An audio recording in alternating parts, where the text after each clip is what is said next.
Hello जी, आप सभी का मेरे YouTube चैनल जिसका नाम है डेल्टन क्लासेस के ऊपर हार्दिक स्वागत है।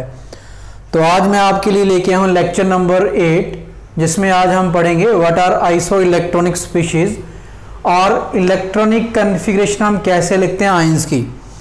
तो बेसिकली आज हम क्या करेंगे, इलेक्ट्रॉनिक कन्फिग्रेशन लिखेंगे, कैसे लिखते हैं आयंस की, और आइसो इलेक्ट्रॉनिक स्पीशीज क्या आते हैं इसके बारे में पढ़ेंगे। ओके, तो पहले हम देख लेते हैं व्हाट आर आयंस क्या होते हैं, उसके बारे में थोड़ा पढ़ लेते हैं, फिर आएंगे हम उनकी कॉन्फ़िगरेशन कैसे लिखेंगे, फिर आएंगे लास्ट में आइसो इलेक्ट्रॉनिक स्पीशीज क्या लिखते हैं। So what we are doing, हम कौन सा चैप्टर कर रहे हैं, chapter number 2 structure of atom, class 11 chemistry. Okay, so let's start lecture with me.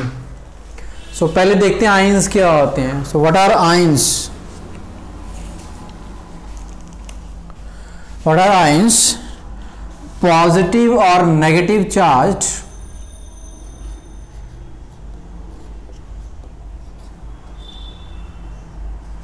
Positive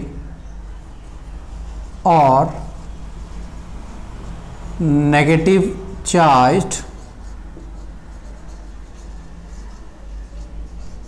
atoms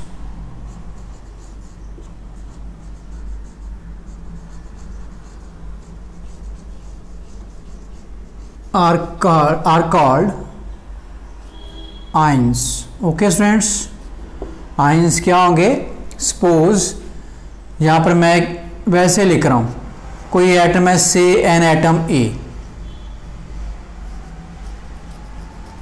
से एन एटम ए, ठीक है। अब ये एटम है, इसके ऊपर मैं इसकी आयनिक फॉर्म लिखना चाहूँ तो जैसे मैंने लिख दिया, ए के ऊपर डाल दिया पॉजिटिव चार्ज। ओके, अब ये एटम नहीं रहा, अब ये क्या बन गया, it is an ion. Similarly अगर मैं ए के ऊपर नेगेटिव चार्ज डालता हूं, अब भी ये एटम नहीं रहा, अब ये क्या बन गया है, आयन। आई होप अंडरस्टूड है। कोई भी एटम आयन कब कहलाएगा, जब उसके ऊपर पॉजिटिव या फिर नेगेटिव चार्ज हम लिख दें या आ जाए, उस एटम को, उस स्पीशीज को हम आयन बोलते हैं, ठीक है। तो बेसिकली दो तरह के आयंस होंगे, positive charge ions and negative charge ions. Okay, ये जस्ट कोई एटम नहीं है, मैंने हाइपोथेटिकली लिखा है, जस्ट कोई मान लो एटम ए को ए के साथ लिख दिया, ठीक है। तो पॉजिटिव चार्ज जब आ गया ऊपर तो आयन बन जाएगा, नेगेटिव चार्ज आ गया ऊपर तब भी वो आयन बन जाएगा। आयंस मीन्स पॉजिटिव और नेगेटिव चार्ज एटम्स, जब स्पीशीज के ऊपर पॉजिटिव या नेगेटिव चार्ज आ जाता है उसको हम आयंस बोलते हैं। तो फिर यहाँ से क्या बात सामने निकल के आई है कि दो तरह के आयंस होंगे, एक पॉजिटिव वाले होंगे, एक नेगेटिव वाले होंगे। तो अभी मैं लिखूंगा यहाँ पर पॉजिटिव चार्ज्ड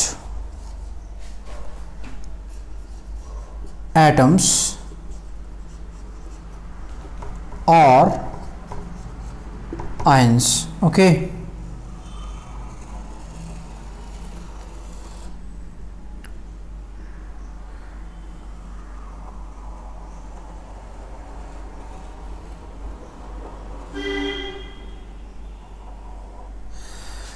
तो जो पॉजिटिव चार्ज आयंस हैं उनको हम क्या बोलते हैं, उनका एक नाम है, they are called cations. These are called cations.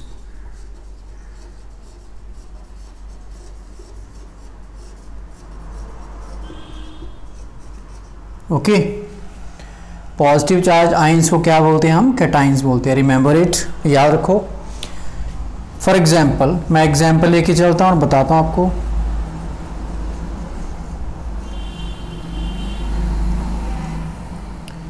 एक एलिमेंट का एटम है, element is sodium. In sodium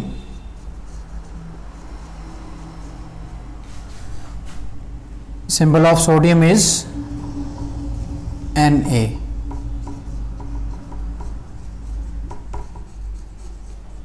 the atomic number is, sodium का atomic number है, atomic number means number of protons, number of proton is 11 और number of atomic number is 11। अब क्या करता हूँ, सपोज मैंने यहाँ पर लिख दिया लाइक दिस Na। अब Na किसको रिप्रेजेंट कर रहा है, Na रिप्रेजेंट कर रहा है इट इज़ एन एटम और एलिमेंट। ओके, अब मैंने क्या किया, Na के ऊपर डाल दिया पॉजिटिव चार्ज। तो पहले कितने एटॉमिक नंबर कितना था, 11 था। It means number of protons are 11 and also electrons are also 11। अगर एटम के ऊपर कोई चार्ज नहीं है तो number of protons and electrons equal होते हैं, 11 ही प्रोटॉन और 11 ही न्यूट्रॉन इलेक्ट्रॉन्स आपके, सॉरी। तो जब पॉजिटिव चार्ज लिख दिया मैंने, अब ये क्या बन गया है, अब ये एटम नहीं बना, अब ये बना, इसको प्रॉपर लिख देते हैं। ये पहले था ये अभी सोडियम एटम, जब इसके ऊपर एक पॉजिटिव चार्ज लिख दिया, तो जब ये सोडियम एटम था तो इस केस में एटॉमिक नंबर 11 था, ठीक है। तो number of protons is equal to number of electrons, और वो कितने होंगे, जितना उसका एटॉमिक नंबर होगा। एटॉमिक नंबर कितना है, 11। आई होप अंडरस्टूड है। अभी आते हैं Na पॉजिटिव के ऊपर। अब देखो यहाँ पर पॉजिटिव चार्ज आ गया, तो पॉजिटिव चार्ज वाले को क्या बोलते हैं हम, आयंस बोलेंगे। नेगेटिव चार्ज वाले को भी आयन बोलेंगे, और जो पॉजिटिव चार्ज आयंस है उस आयन को क्या बोलेंगे हम, कैटाइन बोलेंगे। तो अब Na पॉजिटिव जो लिखा मैंने, 1 पॉजिटिव लिखना है, ठीक है, जितना लिखना है लिख दिया 1 पॉजिटिव। अब ये सोडियम एटम ही रहा, अब क्या बन गया है, सोडियम पॉजिटिव चार्ज आ गया है, आयन बन गया है। कौन सा आयन बन गया है, कैटाइन बन गया है, सोडियम कैटाइन, ठीक है। अब इस केस में नंबर ऑफ प्रोटॉन और नंबर ऑफ इलेक्ट्रॉन्स इक्वल नहीं रहे। जब भी कैटाइन या एनाइन बनेंगे, ठीक है, जब भी पॉजिटिव या नेगेटिव चार्ज आएगा एटम के ऊपर, तो ऑलवेज जो डिक्रीज या इंक्रीज है, मैं यहां लिख रहा हूं, इन ions there is always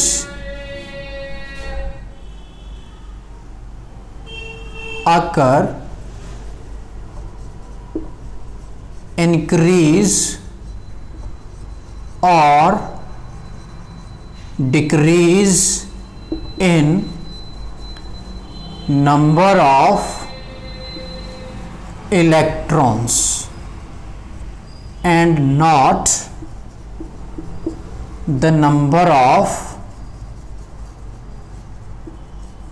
protons। ये चीज माइंड में रखनी है कि जब भी आयन फॉर्मेशन होती है, एटम के इलेक्ट्रॉन कम या ज़्यादा होंगे, कभी भी नंबर ऑफ प्रोटॉन को कोई भी फर्क नहीं पड़ेगा, वो जितने हैं, जितना एटॉमिक नंबर है वो उतना ही रहेगा। तो अभी देखिए यहाँ पर मैंने Na+1 लिखा है, ठीक है। और जो कैटाइन, अब कैसे लिखेंगे, यहाँ पर मैं लिखूंगा, यहाँ पर लिख रहा हूँ मैं नंबर ऑफ प्रोटॉन। अब बोला है भी जब भी आयन बनना है तो नंबर ऑफ प्रोटॉन को कोई फर्क नहीं पड़ेगा, वो सेम ही रहेंगे। नंबर ऑफ प्रोटॉन कितने होंगे, जितना उसका एटॉमिक नंबर है, कितना है, 11। अभी इस केस में नंबर ऑफ इलेक्ट्रॉन्स सेम नहीं रहेंगे प्रोटॉन के, वो चेंज हो जाएंगे। तो नंबर ऑफ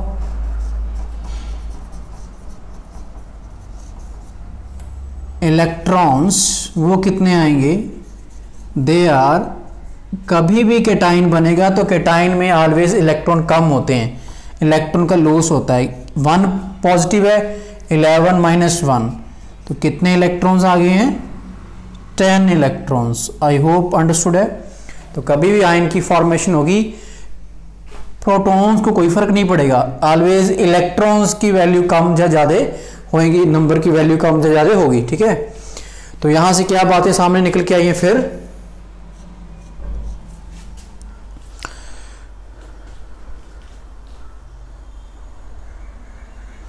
कैटाइन्स आर फॉर्म्ड। अब देखिए कैटाइन में क्या किया हमने, इलेक्ट्रॉन माइनस किया, कम किया, मतलब लॉस ऑफ इलेक्ट्रॉन हुआ। So cations are formed,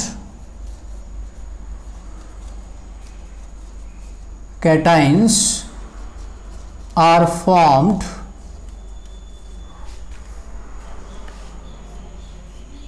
by the loss of electrons। Okay, एक बात ये निकल के सामने आई है।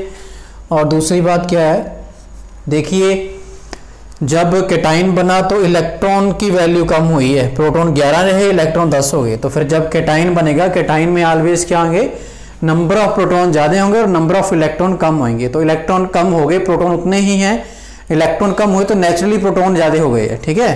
तो क्या लिखेंगे फिर, so in cation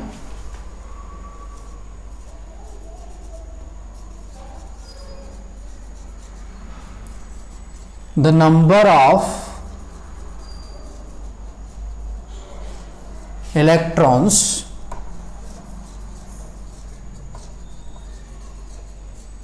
are less than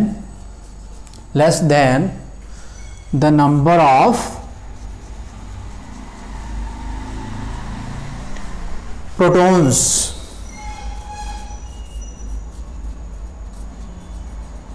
I hope understood अभी ये, ठीक है। तो कैटाइंस कैसे बनेंगे, कैटाइन कौन से आयंस होंगे जिनके ऊपर पॉजिटिव चार्ज होगा, वो कैटाइन, उन आयंस को हम क्या बोलेंगे, कैटाइंस बोलेंगे। कैटाइंस कैसे बनेंगे, कैटाइन में क्या होगा, किस चीज़ का लॉस होगा, लॉस ऑफ इलेक्ट्रॉन कम होंगे, ठीक है। और ऐसा करने पर क्या होगा, ऑलवेज इलेक्ट्रॉन कम हो जाएंगे और प्रोटॉन नेचुरली बढ़ जाएंगे, ठीक है। So these are called cations. तो अभी हम पढ़ेंगे व्हाट आर एनाइंस। अब आते हैं दूसरी तरह के आयंस के ऊपर जिनको हम नेगेटिव चार्ज आयंस बोलते हैं। सो सेकंड वन इज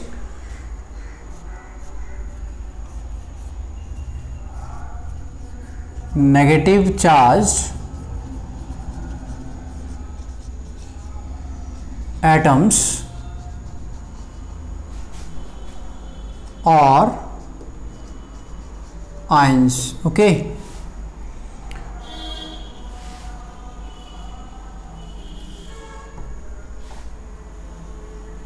तो नेगेटिव चार्ज आयंस या एटम्स को हम क्या बोलते हैं, उनको हम बोलते हैं anions.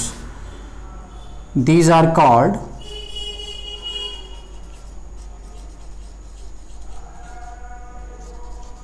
Anions, okay. These are formed, cations में इलेक्ट्रॉन का लॉस होता है, इलेक्ट्रॉन कम होते हैं, यहां पर इलेक्ट्रॉन इंक्रीज होते हैं, गेन होता है इलेक्ट्रॉन का। These are formed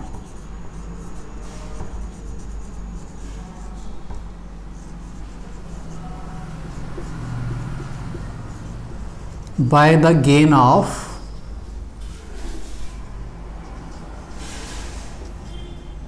electrons, okay। so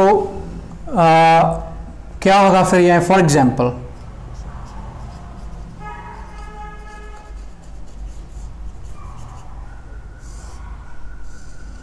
मेरे पास एक एलिमेंट है, उसका एटम है क्लोरीन। क्लोरीन का सिंबल है Cl, इसका एटॉमिक नंबर होता है 17, ओके। अब क्या होगा, व्हाट हैपन, फॉर एग्जांपल मैंने यहाँ से एक इलेक्ट्रॉन इसमें ऐड कर दिया, Cl प्लस 1 इलेक्ट्रॉन। जब इलेक्ट्रॉन गेन होगा तो नेगेटिव चार्ज आएगा उसके ऊपर, ठीक है। कितना, 1 इलेक्ट्रॉन गेन हुआ तो 1 नेगेटिव। अब ये क्या है आपका, दिस इज क्लोरीन 1 एनाइन, क्योंकि एक इलेक्ट्रॉन का इंक्रीज हुआ है। सो एनाइंस कैसे बनते हैं, इलेक्ट्रॉन का गेन होता है by the gain of electrons. अब अगर हम बात करें क्लोरीन 17 की बात करें तो यहाँ पर आपको पता है number of protons is equal to होंगे नंबर ऑफ इलेक्ट्रॉन्स, और वो कितने होंगे, जितना उसका एटॉमिक नंबर कितना है 17। अगर मैं इसकी बात करूं, इस केस में अब इक्वल नहीं होंगे, आपको पता है number of protons always same रहेंगे, वो नहीं इंक्रीज डिक्रीज करेंगे, ठीक है। नंबर ऑफ प्रोटॉन्स कितने होंगे, जितना उसका एटॉमिक नंबर है, कितने हैं वो 17, एंड नंबर ऑफ इलेक्ट्रॉन्स पहले कितने इलेक्ट्रॉन्स थे, जितना एटॉमिक नंबर था उसका 17। अब एक इलेक्ट्रॉन उसने गेन किया है, क्योंकि एनाइंस में ऑलवेज गेन होता है इलेक्ट्रॉन्स का। इलेक्ट्रॉन कितने हो गए आप, 18 electrons. I hope it is clear to all of you. तो अभी क्या है, अब यहाँ से सीधी सीधी बात निकल के सामने क्या आ रही है, एनाइंस में इलेक्ट्रॉन बढ़ जाते हैं, प्रोटॉन कम हो जाते हैं। अपने आप नहीं प्रोटॉन कम होंगे, इलेक्ट्रॉन बढ़ रहे हैं तो प्रोटॉन कम हो रहे हैं। ओके, वैसे उनकी नंबरिंग वही रहेगी। Therefore in anions the number of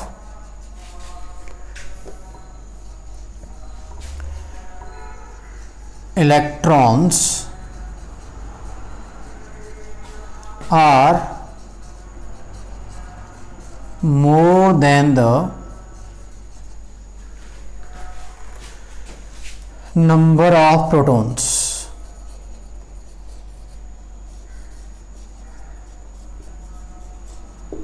I hope it is clear. तो एनाइन में गेन होता है इलेक्ट्रॉन्स का और कौन सा चार्ज आता है, नेगेटिव चार्ज आता है, और कैटाइंस में इलेक्ट्रॉन का लॉस होता है और पॉजिटिव चार्ज आता है। तो ये तो पढ़ लिया हमने आयंस। ओके, अब देखते हैं इनकी कॉन्फ़िगरेशन कैसे लिखते हैं। Let's try. एक बात और याद रखनी है आपने दिमाग में, जब भी कैटाइन की फॉर्मेशन होती है तो जो इलेक्ट्रॉन की रिमूवल है वो हम वैलेंस शेल के इलेक्ट्रॉन में से करते हैं, याद रखना है, ठीक है। ऑलवेज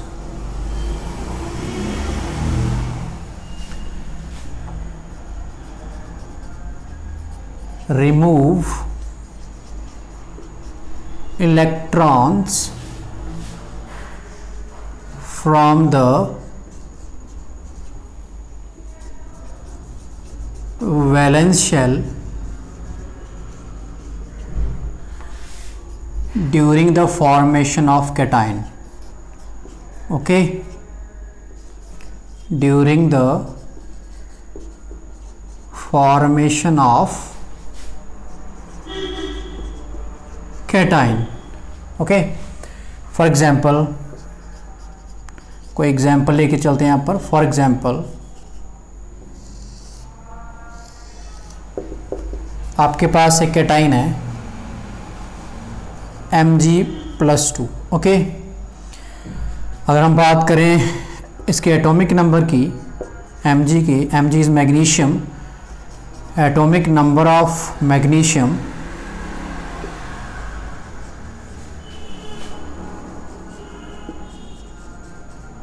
वो कितना है, इट इज़ 12, ठीक है। एंड अब Mg+2 के लिए क्या होगा, एटॉमिक नंबर लिखना गलत होगा। अब हम लिखते हैं हम number of electrons for Mg+2। अब +2 इट मीन्स कैटाइन है, इलेक्ट्रॉन लूज हुए हैं, तो कम करेंगे। पहले 12 थे, कितना प्लस है, 2 है प्लस का, तो -2 कर देंगे, कितने इलेक्ट्रॉन आ जाएंगे, 10 इलेक्ट्रॉन्स। ओके, अब फटाफट इसकी कन्फिगरेशन लिखते हैं। कन्फिगरेशन आपका अब याद है, आपको काफ़ी हो गया है, 1s2 2s2 2p6 3s2। ये मैंने मैग्नीशियम के लिए कन्फिगरेशन लिख ली, जिसका एटॉमिक नंबर है आपका 12। और इसमें देखते हैं valence shell.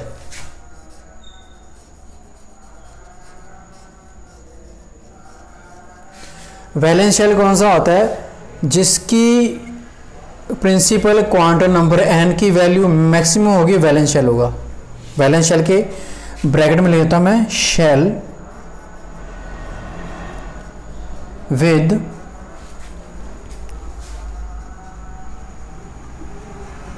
Maximum value of n।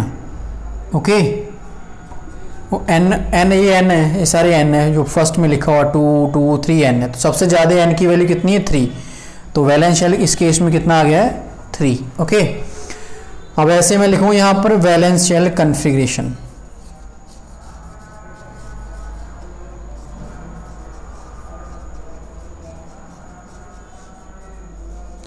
अब 3 वाले यहाँ पर कितने हैं, देखिए यहाँ पर 3 वाला ये 1 है, ये 2 है, ये भी 2 है, 3 वाला सिर्फ एक ही है।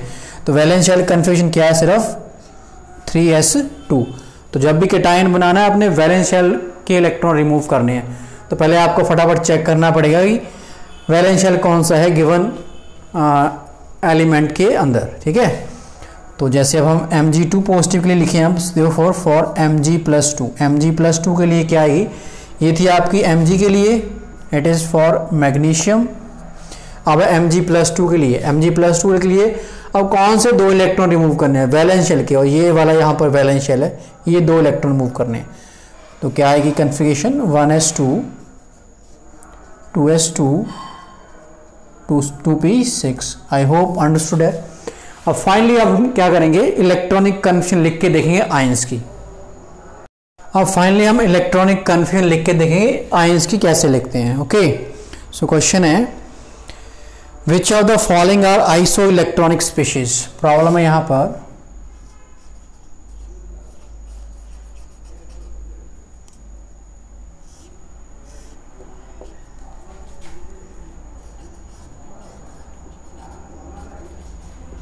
which of the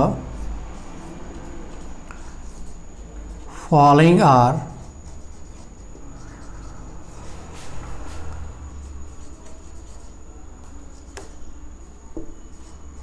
isoelectronic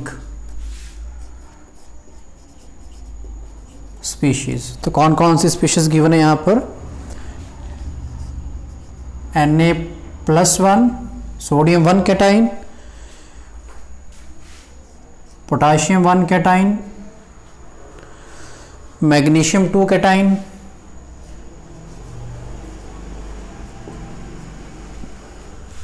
calcium 2 cation, sulphur 2 anion and argon.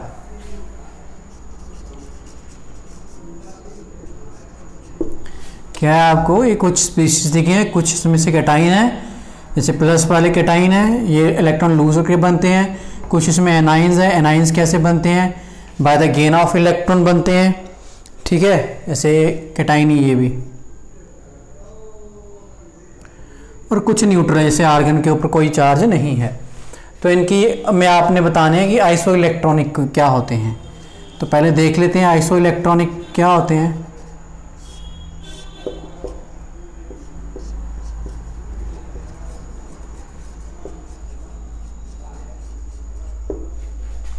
क्या होती हैं iso electronic species.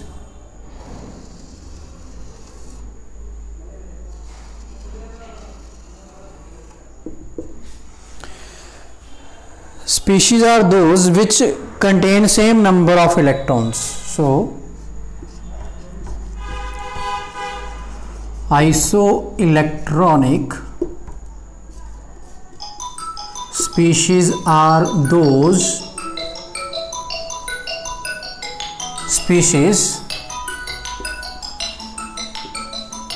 which contain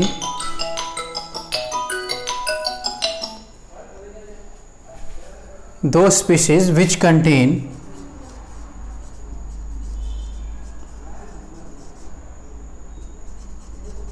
same number of electrons। okay,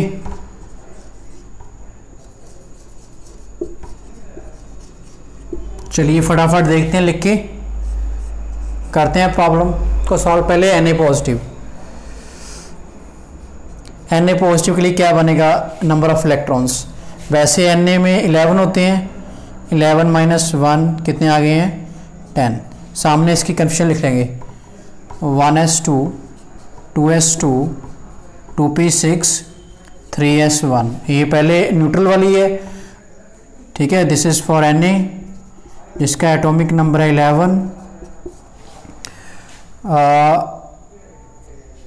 अब मैं लिखूंगा कैटाइन के लिए, एक इलेक्ट्रॉन अब इस वैलेंस शेल में से कम करना है इसका। तो कैटाइन के लिए क्या आएगी, 1s2 2s2 2p6 and it is for Na+1। Okay, second आ जाओ। Second element is K positive. अगर K की बात करें, K इज पोटाशियम, इसका एटॉमिक नंबर होता है 19। K+1 है तो एक इलेक्ट्रॉन -1 करेंगे, कितना है 18। अब पहले मैं 19 के लिए लिख के बताता हूँ आपको, 1s2 2s2 2p6 3s2 3p6 6 4 10 10 2 12 12 6 18 आगे 3p के बाद कौन सा आएगा 4s। ठीक है, आई होप याद है आपको 4s1। तो ये किसके लिए आ गई है के के लिए गई पोटाशियम के लिए जिसका एटॉमिक नंबर कितना होता है 19। ओके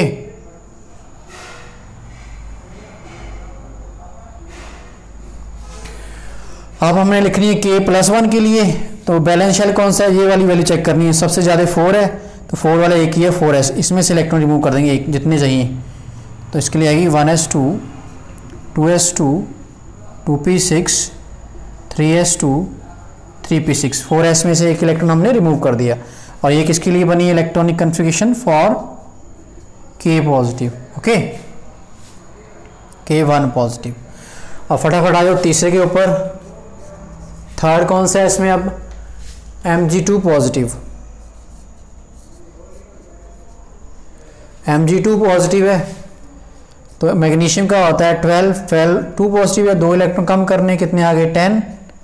पहले 12 के लिए लिखते हैं electronic configuration 1s2 2s2 2p6 3s2 sorry हाँ ठीक है ओके।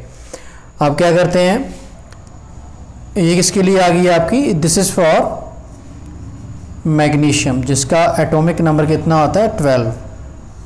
अब फटाफट लिख लेते हैं हम आयन के लिए Mg2 पॉजिटिव। अब Mg2 पॉजिटिव है, 2 इलेक्ट्रॉन कम करने हैं वैलेंस शेल में से कम करने हैं 3 वाले में से। तो क्या आ जाएगी 1s2 2s2 2p6 ये किसके लिए आ गई अब Mg+2 के लिए। ओके अब फटाफट मैग्नीशियम के बाद आपका आ गया कैल्शियम है। कैल्शियम है +2। कैल्शियम की बात करें तो इसका एटॉमिक नंबर होता है 20 +2 है, 2 इलेक्ट्रॉन माइनस करने कितने आ गए 18। तो पहले फटाफट कैल्शियम 20 के लिए लिख लेते हैं configuration 1s2 2s2 2p6 3s2 3p6 4s कितने आएंगे यहाँ पर 2। देखिए यहाँ पर बन गए हैं 10 12 18 +2 20। ठीक है ये किसके लिए लिखी मैंने फॉर कैल्शियम जिसका एटॉमिक नंबर कितना होता है 20। अब फटाफट हम लिख लेते हैं किसके लिए +2 के लिए। +2 के लिए जहाँ से जितना भी आपका वैलेंस शेल कौन सा है जो बड़ी वैल्यू सबसे देखनी बड़ी कौन सी है 4 सबसे बड़ी है, इसमें से 2 इलेक्ट्रॉन रिमूव करने हैं। तो क्या बनेगी 1s2 2s2 2p6 3s2 3p6। अब ये किसके लिए लिखी है मैंने this is for calcium 2 cation के लिए लिखी है। ओके आई होप अंडरस्टूड है। लास्ट सेकेंड लास्ट आपके पास सल्फर 2 एनाइन। सल्फर की बात करें तो सल्फर का एटॉमिक नंबर होता है 18। ठीक है जी। अब 2 एनाइन है, एनाइन में इलेक्ट्रॉन ऐड करते कितने एनाइन है 2 एनाइन है 18 में 2 इलेक्ट्रॉन ऐड करेंगे कितना बन गया 20। ओके तो अब क्या करना है हमने यहाँ पर कन्फिगरेशन लिखनी है। अब पहले 18 के लिए लिखते हैं 1s2 2s2 2p6 3s2 sorry 16 होता है सल्फर का 16 सॉरी कितना बन गया 16 + 2 18। तो पहले 16 के लिए लिखते हैं। ठीक है यहाँ कितने आएंगे 4। ओके ये किसके लिए लिखी मैंने दिस इज फॉर सल्फर जिसका एटॉमिक नंबर कितना होता है 16। अभी फटाफट लिख लेते हैं हम S2N9 के लिए जिसमें 2 इलेक्ट्रॉन हमने बढ़ाने हैं 18 के लिए लिखनी है। तो क्या आएगी 1s2 2s2 2p6 3s2 पहले 3p में 4 थे अब 3p में 6 आएगी। ये किसके लिए लिखी है फॉर S2N9 सल्फर 2N9 के लिए। ओके अब लास्ट में हम देखते हैं आर्गन के लिए। तो आर्गन के लिए अगर देखें तो आर्गन का एटॉमिक नंबर है 18। ठीक है तो इसका तो फिर एटाइन केनाइन एटाइन कुछ नहीं लिखा हुआ तो इसकी सिंपल एटॉमिक कन्फिगरेशन ही आएगी 18 के लिए। तो क्या आएगी फिर वो 1s2 2s2 2p6 3s2 3p6। Okay, ये हमने लिख ली सभी के लिए इलेक्ट्रॉनिक कन्फिगरेशन। अब पहले देखते हैं इनमें से आइसो इलेक्ट्रॉनिक कौन से हैं जिनमें नंबर ऑफ इलेक्ट्रॉन सेम होंगे, वो आइसो इलेक्ट्रॉन होंगे। जैसे देखिए सोडियम +1 में 10 इलेक्ट्रॉन है, मैग्नीशियम +2 में भी कितने इलेक्ट्रॉन है, 10 इलेक्ट्रॉन है। तो ये दोनों, और है 10 वाले कोई नहीं, ये दोनों आइसो इलेक्ट्रॉनिक है। तो यहाँ मैं इसका सोल्यूशन लिख रहा हूँ।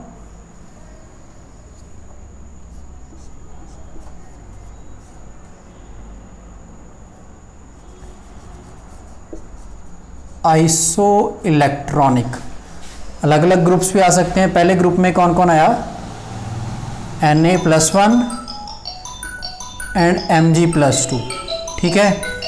दूसरी आइसो इलेक्ट्रॉनिक की स्पीशीज कौन सी है, सेकेंड इज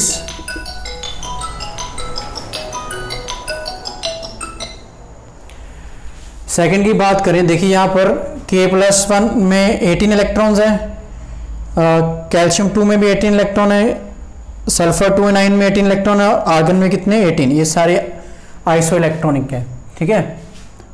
और कौन से आ गए isoelectronic, K1 cation, calcium 2 cation, sulphur 2 anion and argon. So these are the isoelectronic species. Okay, I hope all things are clear to you very much. So only this much for today class. Comment on today lecture how it was gone, and please subscribe my channel Dietland Classes and share it with your friends, neighbors and relatives, and subscribe it more and more, share it more and more, like it more and more as it possible. Okay, so thanks for watching this video.